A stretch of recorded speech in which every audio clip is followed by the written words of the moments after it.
Hello everyone, namaste India and warm welcome to civil aspirant. I hope आप सभी लोग काफ़ी अच्छे होंगे अपने घर पे। यहाँ पर हम बात करेंगे पीटी 365 को लेकर। पीटी 365 जिसको हम ईयरली करंट अफेयर्स के नाम से भी जानते हैं।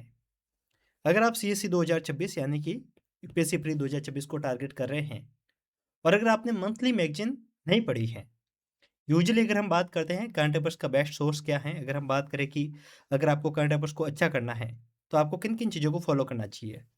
सबसे बेसिक और सबसे इम्पोर्टेंट जो है वो है डेली न्यूज़पेपर। अगर आपने न्यूज़पेपर पढ़ा है then this is the one of the best thing. इसके बाद में मंथली रिवीजन, इसके लिए आप मंथली मैगजीन को पढ़ सकते हैं। वो किया है तो सबसे बेस्ट। ये दो चीज़ अगर आपने की है तो आपको करंट अफेयर्स के लिए किसी तीसरे सोर्स की ज़रूरत है नहीं। लेकिन आज के समय में क्या है कि बहुत सारे स्टूडेंट ऐसे हैं जो इन दोनों सोर्स को फॉलो नहीं करते हैं।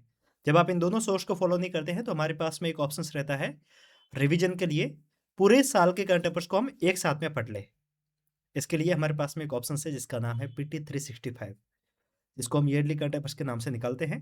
ये सबसे पहले विजन आईएएस ने 2016 में निकालना शुरू किया था। अब इसके करीब 10 साल हो चुके हैं और उस समय से ये पॉपुलर है।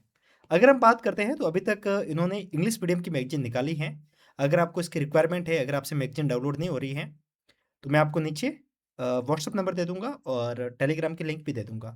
आप टेलीग्राम से भी डायरेक्ट ले सकते हैं और कुछ भी डाउट है तो आप मुझे व्हाट्सएप भी कर सकते हैं। तो दोनों चीज़ मैं आपको नीचे डिस्क्रिप्शन में दे दूंगा, आप वहाँ से जाके सारी चीज़ें कर सकते हैं। ठीक है। अगर हम बात करते हैं अभी तक कौन कौन सी मैगजीन आई है तो वो आई है सबसे पहले इन्वायरमेंट साइंस की, एंड अभी कल की तारीख में इन्होंने इकोनॉमी की मैगजीन भी निकाल दी है जो कि कुछ इस तरीके से है। अब इस बात को समझिए कि जब आप पीटी 365 को लेते हैं तो काफ़ी लोग क्या करते हैं कि इसको कंप्लीटली याद करने की कोशिश करते हैं, कंप्लीटली पढ़ने की कोशिश करते हैं। अब देखिए इस बात को समझिए कि ये पूरी मैगजीन अगर हम इन्वायरमेंट साइंस की बात करते हैं तो इन्होंने करीब 121 पेज का पूरा कंटेंट दिया है। ठीक है। क्या आपको लगता है कि 121 पेज का पूरा कंटेंट इंपॉर्टेंट है? शायद नहीं। अब आप इस बात को समझिए कि करंट अफेयर्स होता क्या चीज़ है, किन चीज़ों को हमें पढ़ना है और कैसे पढ़ना है। मैं आपको कुछ बेसिक बातें बताता हूँ। अगर आप इन बातों को ध्यान में रखेंगे तो आप इस मैगज़ीन को अच्छे से पढ़ भी पाएँगे और टाइम भी कम लगेगा और परेशान भी आप ज़्यादा नहीं होंगे। अदरवाइज़ होता क्या है कि आपके पास में मैगज़ीन है, आप मैगज़ीन को पढ़ने की कोशिश करते हैं, आपसे पढ़ी जाती नहीं है और आप शुरुआत के 20-25 पेज पढ़ के उसको छोड़ देते हैं। अब आप ये देखिए कि यूपीएससी प्री में करंट अफेयर्स किस तरीके से पूछा जाता है। अगर हम प्री की बात करते हैं तो आपको प्री में 2 तरीके से करंट अफेयर्स पूछा जाएगा। सबसे पहला है कंप्लीट डायनेमिक। कंप्लीट डायनेमिक में कौन से आएँगे? जो डायरेक्ट करंट अफेयर्स होंगे, जो सीधा आपको पूछा जाएगा कि कुछ अतरंगी जो भी करंट में नई चीज़ें चल रही हैं। फॉर एग्जांपल कोई नई स्पीशीज़ है, एनवायरनमेंट साइंस में हम बात करते हैं, जो कि इस साल सुर्खियों में रही है, जो कि आपने पहले कभी नहीं पढ़ा था। तो वो क्या है? Complete dynamic portion. दूसरा करंट अफेयर्स पूछा जाएगा, जो कि होगा स्टैटिक्स से। अब आप देखिए स्टैटिक्स से कैसे होगा? जो चीज़ है तो आपके स्टैटिक सब्जेक्ट की, स्टैटिक सब्जेक्ट यानी कि आपने जो बेसिक यूपीएससी प्री के लिए सब्जेक्ट पढ़े होंगे। बेसिक सब्जेक्ट कौन कौन से एक बार के लिए वो भी देख लो, जिसके अंदर हम बात करते हैं पॉलिटी है, ज्योग्राफी है, हिस्ट्री है, पॉलिटी हो गया ना, इन्वायरमेंट साइंस है, इकोनॉमी है एंड साइंस एंड टेक है। तो ये जो सब्जेक्ट है ना, अगर आपने इन सब्जेक्ट को पढ़ा है तब आप क्या पाएंगे कि ये बेसिक कुछ एक बातें होती है जो इसके अंदर हमें पढ़नी होती है। अब करंट अफेयर्स कैसे पूछा जाता है उसका एक तरीका मैं आपको बता दूं। अगर आपने पीवाईक्यू लगाए हैं तो आपको पहले से पता होगा, समझिए इस बात को। फॉर एग्जाम्पल आपने 2024 का मैं आपको एक क्वेश्चन बताता हूँ। 2024 में एक प्री में क्वेश्चन पूछा गया था डिलिमिटेशन कमीशन को लेकर। ठीक है। डिलिमिटेशन यानी कि परिसीमन आयोग, परिसीमन है ना, थोड़ा देख लेना हिंदी में है ना, जो भी है आप समझ जाओगे। परिसीमन आयोग से सवाल पूछा गया था। सीमन में सी, ठीक है, हाँ सही, आई थिंक जो भी है देखा जाएगा। जब प्री सीमन आयोग से सवाल पूछा गया था, डिलिमिटेशन से सवाल पूछा गया था, तो लोगों ने सोचा कहाँ से सवाल पूछा गया। ये सवाल था तो आपके करंट अफेयर्स का, लेकिन पूछा क्या था, मतलब था रिलेटेड था करंट अफेयर्स से। क्यों? क्योंकि 2024 में इलेक्शन हुए थे और डिलिमिटेशन कमीशन जब भी सामने आता है वो इलेक्शन से रिलेटेड ही सामने आता है, जनगणना से रिलेटेड ही सामने आता है। तो उस समय सुर्खियों में रहा था। वैसे पहले भी सवाल पूछा गया था, आर्टिकल 82 से रिलेटेड है। ठीक है, 82 या 85, 82, ओके, आर्टिकल 82। अब आप ये देखिए कि जब आप लक्ष्मीकांत पढ़ेंगे तभी आप प्रीसिमन आयोग पढ़ेंगे और सवाल प्रीसिमन आयोग से पूछा गया है। तो क्या यह सवाल कंप्लीटली करंट अफेयर्स से है या फिर कंप्लीटली डायनेमिक से है? ऐसा नहीं है, ये सवाल कंप्लीटली स्टैटिक का ही है। लेकिन यूपीएससी स्टैटिक के उन पोर्शन को पूछने की कोशिश करता है जो करंट अफेयर्स में सुर्खियों में रहा है। वैसे ही हम इन्वायरमेंट साइंस की बात करेंगे तो इन्वायरमेंट साइंस में भी जो स्पीसीज को लेकर वगैरह कुछ सवाल है वो तो डायरेक्ट पूछे जाएंगे। जो कि आपने अभी तक नहीं पढ़े हैं, बट बहुत सारे पोर्शन है। लाइक हम बात करते हैं सीओपी, सीओपी में एक नई अपडेट आ रही है, जैसे कि इस बार जो लेटेस्ट सीओपी हुआ है कॉन्फ्रेंस ऑफ पार्टी, उससे सवाल पूछे जाएंगे। कुछ सवाल वो होंगे जो पुराने से भी पूछे जाएंगे, जो कि अब स्टेटिक बन चुका है। जैसे कि अपन बात करेंगे पेरिस समिट की, जो सीओपी 15, पेरिस समिट की जब हम बात करते हैं, ये तो पुराना है, पर ये अब करंट अफेयर्स का पोर्शन था, बट ये अब ये स्टैटिक बन चुका है। तो मैं आपको ओवरऑल समझाना क्या चाह रहा हूँ, वो एक बार समझिए आप, कि यूपीएससी आपसे सवाल जो पूछेगा वो दो तरीके से पूछेगा, एक तो डायनेमिक कंप्लीट, और एक वो पोर्शन जो कि करंट अफेयर्स में है, और उसके रिलेटेड कुछ भी चीज अगर सुर्खियों में रही है तो उस स्टैटिक पोर्शन को आपसे पूछ लेगा। मोटा मोटी तौर पर आपको समझ में आ रहा है, कोई भी टॉपिक अगर सुर्खियों में रहा है, उससे रिलेटेड स्टैटिक का जो भी पोर्शन है वो पूछा जाएगा। जैसे कि 2023 में आपसे प्रेसिडेंट का सवाल पूछा गया था, प्रेसिडेंट के इलेक्शन को लेकर सवाल पूछा गया था, क्योंकि 2023 में प्रेसिडेंट का इलेक्शन हुआ था। अब आप इस बात को समझिए, क्या प्रेसिडेंट का टॉपिक हमारे लिए नया है? नहीं, हर साल हम पढ़ते हैं, लेकिन वो सवाल इसलिए पूछा गया क्योंकि उस समय इलेक्शन हुए थे, उस समय प्रेसिडेंट के इलेक्शन हुए थे। वैसे ही इकोनॉमी में बहुत सारे ऐसे कॉन्सेप्ट होंगे, पूछे जाएंगे। इन्वायरमेंट साइंस, हर जगह पे ऐसी चीजें होती है, पर दो सब्जेक्ट ऐसे होते हैं जिसमें एक बात करेंगे science and tech and environment science. इन दो सब्जेक्ट में कंप्लीटली क्वेश्चंस आपको डायनेमिक ही पूछे जाते हैं, मैक्सिमम सवाल डायनेमिक पूछे जाते हैं। तो इन दो तीन चीजों को ध्यान में रखेंगे तो आपको ये मैगजीन पढ़ने में आसानी होगी। अब आप सोचेंगे आसानी कैसे होगी, उस बात को समझिए। फॉर एग्जाम्पल, इस सवाल, ये पहला टॉपिक अपने पढ़ते हैं बायोडाइवर्सिटी को लेकर। अगर आपके पास में हिंदी मीडियम की मैगजीन है तो आप उसको भी पढ़ सकते हैं, उसको भी समझ सकते हैं, ठीक है।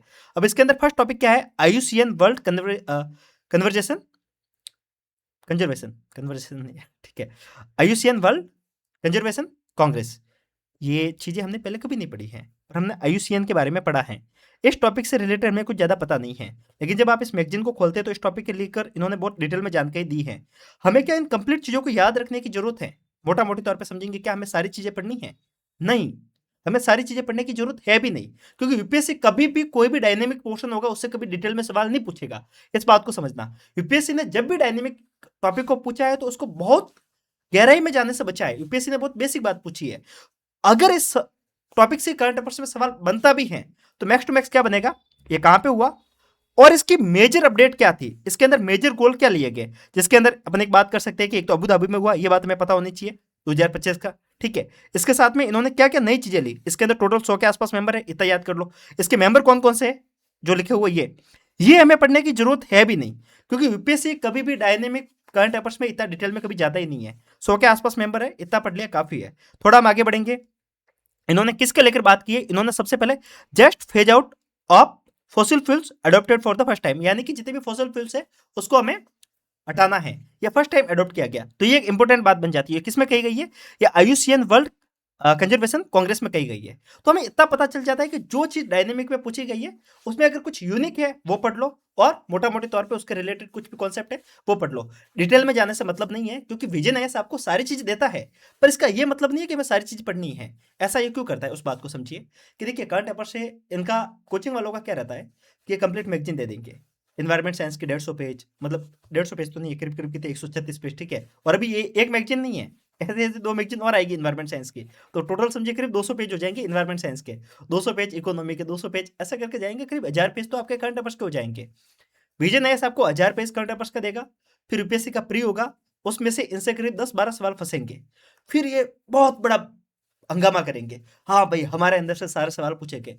अरे भाई आपने एक 1000 पेज करंट अफेयर्स के दे दिए, उसमें से 10 सवाल बैठ भी गए तो कौन सी बड़ी बात है। अगर हम 1000 पेज स्टैटिक के पढ़ेंगे, लक्ष्मीकांत है, साथ में हम बात करेंगे ज्योग्राफी की एनसीईआरटी पढ़ लेंगे, अगर हम दो की बात करते हैं, ठीक है, सिर्फ लक्ष्मीकांत प्लस सारी एनसीईआरटी, तो इसमें टोटल मिला के 1200-1300 पेज होंगे, और आपके करीब 30 सवाल के आसपास मिनिमम मान के चलिए, 30 सवाल मिनिमम कह रहा हूं, ठीक है, वो बनेंगे। तो आप ये देखिए कि ज्यादा फायदा कहां पे है, उस स्टैटिक को पढ़ने में या फिर इस करंट अफेयर्स को पढ़ने में। समझ रहे हो कि हमें इस बात को समझना होगा कि इंपॉर्टेंस किसकी कितनी है, उसके अकॉर्डिंग ही चलना होगा। जो भी टॉपिक डायनेमिक से पूछा जा रहा है, जो भी टॉपिक बिल्कुल डायनेमिक है, उसको हमें छू के निकल जाना है, उसकी बेसिक बातें पढ़ लेनी है, और जो लग रहा है कि बिल्कुल यूनिक है, जैसे कि इसके अंदर कुछ यूनिक बातें क्या की गई वो हमने पढ़ ली, ठीक है। फर्स्ट है और world summit to indigenous people and nature, ठीक है, कोई इंपॉर्टेंट ऐसी बातें है नहीं, पर जो चीज सबसे इंपॉर्टेंट है उसको पढ़ लिया, बाकी बातें छोड़ दी। वैसे ही जब आप, हाँ अब इस बात को समझिए कि ये तो क्या था, ये तो डायनेमिक पोर्शन था। डायनेमिक पोर्शन हमने देख लिया कि इसमें से दो बातें हमें इंपॉर्टेंट लगी, तो उसको हम क्या करेंगे, शॉर्ट में नोट्स बना सकते हैं, या फिर साइड बाई साइड हम मैगजीन में ही लिख सकते हैं कि यहाँ पे हमने लिख दिया, जैसे कि मैंने इस बात में लिख दिया कि अबू धाबी में हुआ था, और फेज आउट फॉसिल फ्यूल पहली बार इसमें लिया था, और ये 4 साल में एक बार होती है, ये एक इंपॉर्टेंट बात इसमें है। तो ये 3 बात हमने यहाँ पे लिख ली, 3 इंपॉर्टेंट पॉइंट लिख लिए, ठीक है। अब इसके रिलेटेड स्टैटिक पोर्शन क्या है? आईयूसीएन। आईयूसीएन तो हम बार-बार पढ़ते हैं। अब आईयूसीएन सुर्खियों में है, स्टैटिक पोर्शन है, तो ये ज़्यादा इंपॉर्टेंट है, ना कि कंप्लीट डायनेमिक। तो आईयूसीएन के रिलेटेड जितने भी फैक्ट है ना, वो पढ़ लो। अगर आप ऐसा कर लेते हैं तो आपके मैगज़ीन पढ़ने का मज़ा भी आएगा और आपको समझ में आएगा कि जो चीज़ें आपने पढ़ रखी है, उसको रिवीजन हो जाएगा और जो चीज़ बिल्कुल डायनेमिक है, उसको रटने की ज़रूरत नहीं है। जो मोटा-मोटी तौर पे जो इसकी बातें बनती है, जो क्रक्स बनता है, जो समरी बनती है, वो पढ़ लिया और हमारा काम हो जाएगा। तो ऐसे ही अगर आप करते चलेंगे तो आपकी बात आपका पढ़ने का जो तरीका है वो आसान हो जाएगा। अब आप इस बात को समझिए कि मैंने आपके टोटल 10 मिनट लिए, 10 मिनट में मैंने आपको टॉपिक समझाने की कोशिश की। आप इस बात को देखिए कि अगर आपको इस तरीके से पढ़ने में मजा आ रहा है तो आप कमेंट कर सकते हैं। मैं कंप्लीट मैगजीन को, जैसे कि ये एनवायरमेंट साइंस के 136 पेज है, मैं कोशिश करूंगा कि 2.5 से 3 घंटे में कंप्लीट मैगजीन पढ़ा भी दूंगा और आपको याद भी हो जाएगा, ठीक है। तो अगर आप ऐसा चाहते हैं तो आप कमेंट कर सकते हैं, मैं कंप्लीट मैगजीन आपको पढ़ा दूंगा। और पढ़ाने का तरीका यही रहेगा कि जो डायनेमिक पोर्शन की इंपॉर्टेंट बात है वो बता देंगे और जो स्टैटिक पोर्शन है उसको हम कंप्लीटली पढ़ लेंगे। यही आपको करना है। जो स्टैटिक पोर्शन है, जो सुर्खियों में रहा है, उसको पहले पढ़ना है। डायनेमिक पोर्शन याद होता है तो ठीक, नहीं होता है तो ठीक। क्योंकि देखो इस बात को भी समझो, यूपीएससी हर साल करंट अफेयर से कितने सवाल पूछता है? कितने सवाल पूछता है? 100 सवाल होते हैं टोटल। 100 में से यकीन मानिए आपके 50 से ज्यादा सवाल करंट अफेयर से रिलेटेड होते हैं। अब आप बोलेंगे क्या बात कर रहे हो, फालतू के मेंटर बने जाते हो, आपको पता तो कुछ है नहीं। ऐसी बात नहीं है, मैंने आपको बोला 50 से ज्यादा सवाल करंट अफेयर से रिलेटेड होते हैं, करंट अफेयर्स के होते नहीं हैं। ये 50 से ज्यादा सवाल मैं बोल रहा हूँ ना, इसमें मैं बोल रहा हूँ स्टैटिक प्लस डायनेमिक। देखिए, जो पोर्शन आपके स्टैटिक का है और जो करंट में रहा है, उसको पूछा गया है, तो उसको अपन ये तो समझ सकते हैं ना, जैसे कि प्री-सीमन आयोग का एक मैंने एग्जांपल दिया या फिर एक प्रेसिडेंट का एक एग्जांपल मैंने आपको बताया, ठीक है? ऐसे बहुत सारे टॉपिक होते हैं, पूरा पेपर अपन जब डिस्कस करेंगे, तो उसमें और खोल के समझेंगे। तो ये सवाल करंट अफेयर से रिलेटेड होते हैं। लेकिन डायनेमिक सवाल की बात करेंगे, जो शुद्ध करंट अफेयर्स के सवाल है, ठीक है? प्योर करंट अफेयर जिसको हमने कभी कहीं नहीं पढ़ा, सीधा पहली बार न्यूज़पेपर से पूछा गया, वो सवाल कितने होते हैं? मुश्किल से 16 से 17 सवाल। ये मैं बता रहा हूँ मैक्स टू मैक्स। अगर यूपीएससी ने अपनी पूरी औकात बता दी तब जाके इतने सवाल पूछे जाएंगे, ठीक है। अब आप ये समझो कि इन 16-17 सवाल के लिए ज्यादा हमें पीछे भागना नहीं है। ये 16-17 सवाल पूछे भी जाएंगे, आपने कंप्लीट मैगजीन भी पढ़ ली, सब कुछ कर लिया, तो भी आप इनमें से 10 सवाल से ज्यादा आप टारगेट नहीं कर पाएंगे। और 10 सवाल भी वो जो पूरे करंट अफेयर्स को एकदम घोल के पी जाएगा। उसके लिए हमें 10 सवाल के लिए उतनी मेहनत नहीं करनी है कि हमारे पीछे के 90 सवाल छूट जाए। हमें इस बात को समझना होगा कि हमारी जो पढ़ने का तरीका वो इतना स्ट्रेटेजिक होना चाहिए कि हमें ज़्यादा फायदा कहाँ से और नुकसान कहाँ से है। अगर ये चीज़ें समझ गए तो आपका काम हो जाएगा। बाकी कोई भी डाउट है, कुछ भी आपको लग रहा है कि मेरे से बात करनी है, आप मुझे डायरेक्ट मैसेज कर सकते हैं, नीचे मैं नंबर दे दूंगा। और ऐसे वीडियो अच्छे लगते हैं तो आप थोड़ा लाइक, कमेंट, सब्सक्राइब जो मन करे वो कर लिया करो। क्योंकि देखो थोड़ा सी मेहनत मेरे भी लगती है वीडियो बनाने में, गला तो दर्द नहीं करता, बट ऐसी इस सेटअप वेटअप करने में थोड़ा-सा टाइम लग जाता है। अगर आपको लगता है कि इससे आपको मदद हो रही है तो आप कमेंट कर सकते हैं। प्यारे से कुछ भी लिख सकते हैं कि हाँ भई आपको इससे मदद हुई, ठीक है। बाकी जुड़े रहने के लिए आप टेलीग्राम को फॉलो कर सकते हैं और आप मुझे डायरेक्ट मैसेज भी कर सकते हैं। मिलते हैं, तब तक के लिए नमस्कार, जय हिंद। और मैगज़ीन की नीड है, मैगज़ीन को डाउनलोड करना है तो नीचे मैंने लिंक दे रखी है, आप डायरेक्ट वहाँ जाके मैगज़ीन को डाउनलोड कर सकते हैं। और अगर आप चाहते हैं कि मैं वीडियो बनाऊँ तो वो भी आप मुझे बता सकते हैं। मिलते हैं, तब तक के लिए नमस्कार, जय हिंद।